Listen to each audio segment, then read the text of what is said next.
안녕하세요. 축직먹입니다. 맨유가 웨스트햄을 홈으로 초대했습니다. 지난 1차전에 맨유는 웨스트햄을 홈으로 불려가 무기력한 패배를 경험했는데요. 오늘 경기는 확실히 달랐습니다. 과연 맨유는 어떤 경기를 보여줬을지 알아보도록 하겠습니다. 맨유는 나올 수 있는 최상의 라인업을 가동했습니다. 그리고 센터백은 리스암마와 바란의 가능성이 있었지만 오른쪽 센터백에 바란 대신 맥과이어가 들어왔습니다. 그리고 최근 계속 안토니는 선발 제외가 되고 있네요. 웨스트햄은 끈적한 수비와 역습을 바탕으로 한 팀 컬러를 가진 팀입니다. 4-3-3 정도라고 보시면 됩니다. 주전 공격수 안토니오의 부상으로 원래는 윙어로 뛰던 보엔이 중앙 공격수에서 뛰었습니다. 그리고 풀백에서 주로 뛰는 존슨이 오늘은 윙어로 출전했죠. 맨유는 경기를 주도할 땐 풀백을 비대칭적으로 올려서 사용했습니다. 특히 달롯은 거의 미드필더처럼 중앙까지 올라오며 지속적으로 빌드업에 관여했습니다. 라인이 내려와 있을 때는 카세미로가 센터백 사이로 들어가서 순간적으로 3백의 형태를 만들어줍니다. 이 형태는 맥과이어와 리산마를 더 넓게 벌릴 수 있게 되면서 그 둘의 빌드업 능력을 살려줄 수 있습니다. 여러 형태로 빌드업을 가져가는 맨유에겐 무엇보다도 웨스트햄의 역습을 끊는 게 중요했습니다. 주마가 넘어온 공을 헤더해서 팀원에게 연결해주려는 순간 카세미로가 스프링처럼 튀어가면서 공을 가로챕니다. 이 공은 호일룬에게 향합니다.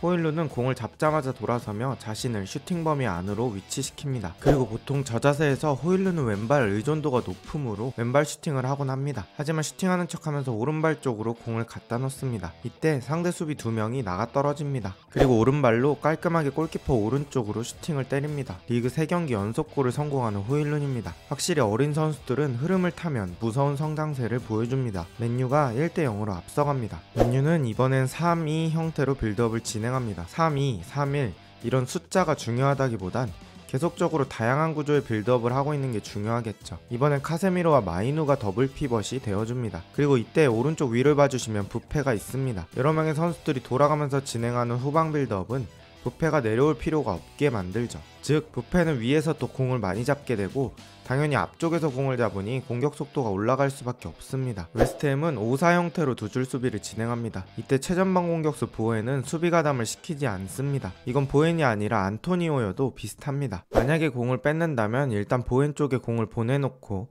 공을 지켜주는 시간 동안 나머지 선수들이 역습에 합류합니다. 무엇보다도 최전방 선수의 공을 지켜내는 실력이 중요한 웨스트햄 축구입니다. 그래서 수비에는 체력을 쓰지 않도록 수비에선 제외시켜주는 겁니다. 그리고 웨햄은 반대로 주도권을 잡고 있을 때는 경기장을 엄청 와이드하게 사용합니다. 왼쪽에선 에메르송 왼발, 쿠두스 왼발잡이입니다. 오른쪽에선 초우팔 오른발, 벤 존슨도 오른발입니다. 정발 풀백과 정발 윙어가 서로서로 언더래핑, 오버래핑을 반복하면서 고립을 풀어주는 역할을 해줍니다. 그리고 워드프라우스나 소우책이 가끔씩 내려와주면서 알바레즈를 지원해줍니다. 이것처럼 웨스트햄은 중앙과 사이드에서 공을 가진 선수 주변으로 공을 가지지 않은 선수가 움직여주며 자꾸 고립을 풀어줍니다. 실제 경기 장면입니다. 에메르송이 뛰어주면서 가르나초를 끌어당깁니다. 그래서 쿠두스 오른쪽 공간이 나게 되고 덕분에 쿠두스는 소유권을 잘 지켜냅니다. 웨햄은 이런 식으로 선수들이 유기적으로 움직이면서 맨유 상대로 볼 소유 시간을 늘려갑니다. 전반 30분 이후부터는 웨스트햄이 이런 방식들로 경기를 주도하며 끌고 갔지만 전반은 1-0으로 맨유가 앞선 채 종료됩니다. 특히 호일룬이 최근 좋은 폼을 보여주며 골뿐만 아니라 공을 지켜주는 모습까지 좋았습니다. 맨유는 후반 시작하자마자 역습 상황을 맞게 되고 루크쇼가 이렇게 돌아뛰어준 덕분에 아주 짧은 순간 동안 부페가 자유로워집니다. 그때 동시에 레시포드와 호일룬이 침투하는 움직임을 가져가면서 웨스트햄의 중심을 전체적으로 왼쪽으로 옮깁니다. 이때 반대쪽 가르나초가 비게 되고 부페는 반대쪽으로 큰 전환을 가져가 줍니다. 전방 선수들이 조금씩 이렇게 움직임만 가져가 줄 수 있다면 부페는 충분히 이에 응해줄 수 있는 선수죠. 가르나초가 공을 받자마자 이번엔 오른쪽 풀백 달롯이 안쪽으로 띄워주며 소우책을 데려갑니다. 달롯 덕분에 가르나초는 슈팅할 수 있는 공간을 받았고 가르나초의 슈팅이 상대 수비를 맞고 들어갑니다. 경기는 2-0이 됩니다. 지금 득점 과정에서도 루크쇼, 달롯, 양 풀백의 움직임들이 득점 과정에 많은 기여를 해줍니다. 맨유는 역시 풀백이 살아야 공격이 됩니다. 구석에서 전방 압박할 때 맨유가 전반적으로 이렇게 누르는 경우가 있습니다. 이때 웨스트햄은 전방 공격수에게 한 번에 롱킥을 때려놓고 역습으로 전환하는데 아주 익숙한 팀이죠. 맨유에게 압박당하는 상황에서 알바레즈가 보엔 쪽을 봐주며 좋은 롱킥을 넣어줍니다. 그래서 이 공을 받고 보엔이 1대1 찬스를 맞게 되는데 여기서 달롯이 달려오며 슬라이딩 태클로 보엔의 슈팅을 막아냅니다. 사실 후반 들어서 웨스트햄이 절호의 찬스를 두세 번 정도 맞고 있는데 득점은커녕 유효 슈팅으로도 이어지고 있지 않습니다. 맨유는 득점을 한 상황 빼고는 사실 경기를 엄청 주도하지는 못했습니다. 하지만 지공 상황에서의 수비력은 좋았죠. 두 줄로 수비벽을 형성해 놓고 중원을 두텁게 한 뒤에 계속 측면 쪽으로 공을 유도합니다. 웨스트햄이 공을 가진 상황에서 맨유는 또 한 번 기회를 포착합니다. 벤 존슨이 가운데 필립스에게 공을 주고 이때 호일룬과 맥토미니가 빠르게 압박합니다. 사실 필립스를 주는 선택지는 그렇게 좋지 않았습니다. 필립스가 리턴을 바로 내주지 않으면 큰 위기를 초래하기 때문이죠. 필립스는 우려대로 리턴을 내주지 않고 바로 잡아놓으려고 하는데 오히려 호일룬 쪽으로 몸을 열어두며 공을 뺏기게 되고 맨유의 역습이 시작됩니다. 오늘 평소 맨유보다는 역습 전환 속도가 빨라진 느낌이 들었습니다. 맥토미니가 가르나초에게 공을 밀어주고 가르나초가 이 공을 넘어지며 마무리합니다. 경기는 3대0이 됩니다. 사실 오늘 맨유는 홈경기였지만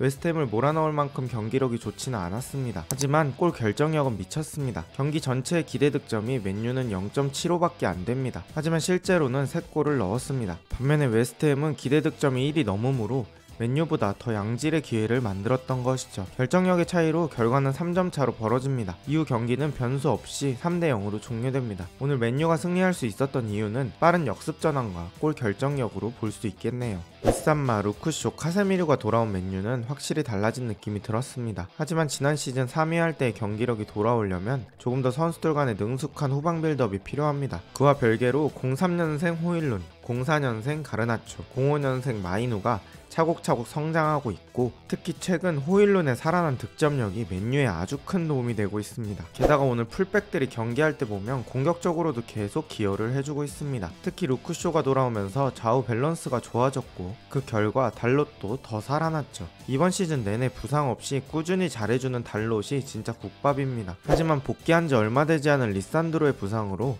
맨유는 다시 왼발 센터백을 잃었고 또 8주의 시간이 필요할 것으로 보입니다. 최근 리그 5경기 3승 1무 1패를 기록한 맨유는 과연 좋은 흐름을 이어갈 수 있을까요? 오늘 영상은 여기까지고 비슷한 영상이 궁금하시다면 구독 부탁드립니다. 좋은 하루 되세요.